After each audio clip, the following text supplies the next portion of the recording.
Foli b'aw bɛɛ lajɛlen maliyɛn cɛ ani muso denmisɛn ale ni mabakɔrɔ aw ye aw bisimila Tamtam TV jabaranin kan aw ka bamanankan kunnafoniya walawalali kɛnɛ kɔnɔna na ka kɛɲɛ ni bi tarata ni o bɛ juwe kalo tile 21 san 2026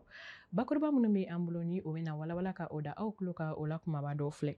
ka kɛɲɛ ni fɛn min kɔni ye tɛgɛdi ɲɔgɔnma ye Maroko ale ni Mali o ni ɲɔgɔn cɛ ka yira k'a fɔ ko o lasigi tako 4nan ko o baaraw bɛna ta ka o bila sen kan an bɛna da dɔw la ko kun kan ko kuma walawala ko da aw tulo kan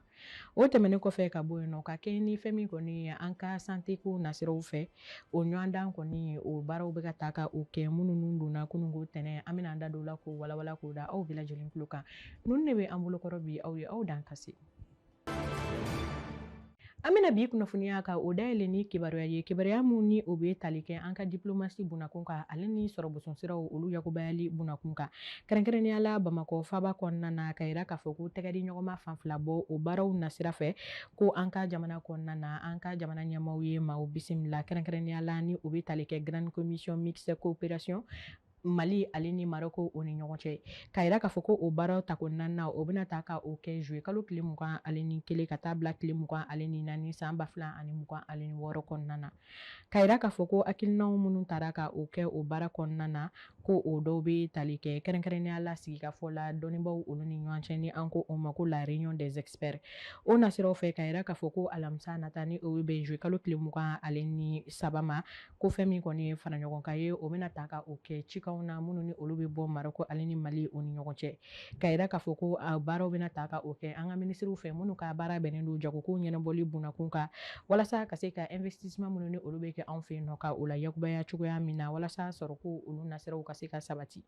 o tɛmɛnen kɔ ka bɔ yen nɔ ka yira k'a fɔ ko ka kɛ ni juma nata ye ni o bɛ bɛn fɛn kɔni juwe kalo tile 24 k'a fɔ ko fɛn min kɔni ye minisiriw olu bɛna jɛ ka fara ɲɔgɔn kan ka baara kɛ kumaɲɔgɔnya la ni o bɛna tali kɛ an ka jamanaw ni jamana wɛrɛw ko ɲɛnabɔli bunakun kan ni o ye diplomasi nasira ye jamana fila ninnu olu ni ɲɔgɔn cɛ ka yira k'a fɔ ko fɛn min kɔni ye bɛnkan sɛbɛn caman ko o bɛna ta ni ka o bila sen kan ni o dɔw bɛ tali kɛ sɛnɛ nasira fo ka taa se an ka dugu jukɔrɔ nafoloko ɲɛnabɔli bunakun ale ni kɛnɛya sabatiliko nasiraw fɛ fo ka taa se siraba kan dilanw olu nasiraw fɛ ale ni lakana o bɛ se ka sabati cogoya min na an ka jamana kɔnɔna na ka kɛ ni tɛgɛdi ɲɔgɔnma ye jamana fila ninnu olu ni ɲɔgɔn cɛ min ni a nafa bɛna bonya kosɛbɛ o sɔrɔla o kunnafoniya na ko walawala k'o da aw bɛɛ lajɛlen tulo kan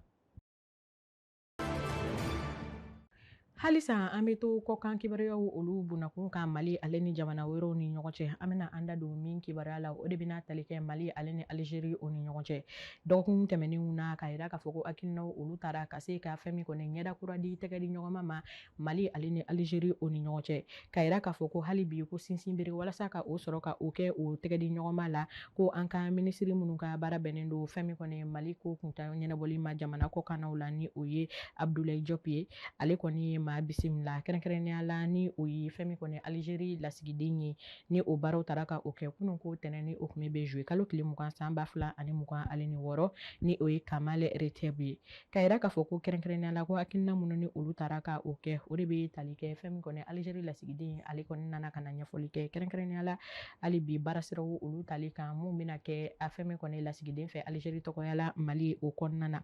ka yira k'a fɔ ko fɛn min kɔni ye nin ɲɔgɔnye in kɔnɔna na ni a kɛra teriya ale kɔni nasiraw olu fɛ o kɛra sababu ye hali bi ka se ka ɲɛfɔli kɛ fɛn min kɔni bɛnkan siraw la tɛgɛdi ɲɔgɔnma ye ale kɔni ko bunakun fɛ ka se ka a sinsin hali bi ka yira k'a fɔ ko o nasiraw fɛ ko baaraw ko olu bɛ ka ta ka o kɛ ne ka olu bila sen ka jamana in kɔni kɔnɔna na basigi ale bɛ se ka sabati cogoya min na o sɔrɔla kunnafoniya na ko walawala k'o da aw bɛɛ lajɛlen tulo kan ka kɛ ni fara ɲɔgɔn kan ale ni an ka fɛn min kɔni sigi kɛ ɲɔgɔn fɛ o walawalali bunakun kan an ka minisiri d'Etat ni o ye minisiri min ka baara bɛnnen don bɛnɲɔgɔnya ale ni fɛn min kɔni fara ɲɔgɔn kan ye anw ka jamana kɔnɔna na ni o ye général de corps d'armée Ismaël Wage ye ale kɔni sen donna baaraw la mun taara ka o kɛ ni ale kɔni kun kɛra o denfa ye kɛrɛnkɛrɛnnenya la ka yira k'a fɔ ko o baaraw bɛ tali kɛ jɛkulu la ni an ko o ma ko lamtoro o ɲɛmaaba ni o ye Abuso ye ka ale ta ka ale bila fɛn min kɔni jɛkulu olu ale ɲɛma ka kɛ ni a bilala maa min nɔ la ni ala kɛmɛ ka o ka kalifa ni ka o minɛ a la ka yira k'a fɔ ko o fara ɲɔgɔn kan ko nasiraw olu fɛ ko an ka minisiri ale kɔni foli kɛrɛnkɛrɛnnen ni ka o ta ka o kɛ an ka laada la kɔlɔsilibagaw ye fo ka taa se an ka diinɛ ɲɛmɔgɔw olu kɔni ka ko la kɔlɔsilibagaw ye ka foli belebele ta ka kɛ olu ye ale ni minnu bɛ yen nɔ dugudenw kɔni kun kan ko kuma o ɲɛfɔli bunakun kan k'a yira k'a fɔ ko hali bi ko an ka minisiri d'Etat ale ye ɲɛfɔli kɛ nin kɛnɛ in kan k'a fɔ ko fɛn min kɔni ye furancɛla fanga min bɛ an kunna ko o maaw kɔni kɛn bɛ ka u ka dɛmɛw ni u ka dɛbɛdɛbɛw ta ka o don hakilinaw la hakilina joli minnu ni olu bɛ bɔ fɛn min kɔni an ka ladalamaw olu kɔni yɔrɔ la ka kɛ ni hali bi fɛn min kɔni bɛn ale sabatili ye malidenw olu ni ɲɔgɔn cɛ kelenya ale yɛrɛ fɛnɛ ka se ka sabati cogoya min na k'a fɔ ko o sɔrɔla kunnafoniya na ko walawala k'o da aw bɛɛ lajɛlen tulo kan. Kunun ko tɛnɛn ni o tun bɛ juwe kalo tile 20 sanba 2026 o kɛra don kɛrɛnkɛrɛnnen ye min kɛra sababu ye an ka kɛnɛya kalandenw olu kɔni ka san laban ɲɔgɔndaw o baaraw olu nun donna Mali fantan ale ni naani bɛɛ lajɛlen na k'a fɔ ko o baaraw taara ka o kɛ kalanden ma 10,8 760 ale ni 6 olu de ni ɲɔgɔn cɛ Mali fantan ale ni naani bɛɛ lajɛlen na ka yira k'a fɔ ko o ma 10,8 na ko maa 9,800 ale ni 40 ko olu bɛ niveau premier cycle la k'a fɔ ko maa 8,920 ale ni 26 ko olu bɛ niveau fɛn min kɔni ye licence ye o la ka yira k'a fɔ ko u bɛ ka ɲɔgɔn dan kɛ an ka kɛnɛya baara minnu ni ɲɔgɔn cɛ o dɔw bɛ tali kɛ kɛrɛnkɛrɛnnenya la sage-femme na fo ka taa se infirmier d'Etat ma ale ni biologiste médicaux olu la k'a fɔ ko fɛn min kɔni ye kɛrɛnkɛrɛnnenya la kunun ko Amdalaikaw olu fɛ yen nɔ lycée Prosper Kamara la k'a fɔ ko Fana Tangara ale kɔni ye enveloppe ni ka o ye épreuve fɔlɔw ye ka o kɔni dayɛlɛ kalanden maa 1,600 ɲɔgɔnna bɔɲɔgɔnko olu kɔni ni ɲɔgɔn cɛ k'a fɔ ko superviseur maa 96 ɲɔgɔnna bɔɲɔgɔnko olu kɔni bɛ ka fɛn min kɔni ye u ka baaraw ni ka olu ta ka o kɛ walasa ɲɔgɔndan in a ka se ka kɛ jɛlenya ale ni kilennenya o kɔnɔna na cogoya min na o sɔrɔla o kunnafoniya na ko walawala k'o da aw bɛɛ lajɛlen tulo kan.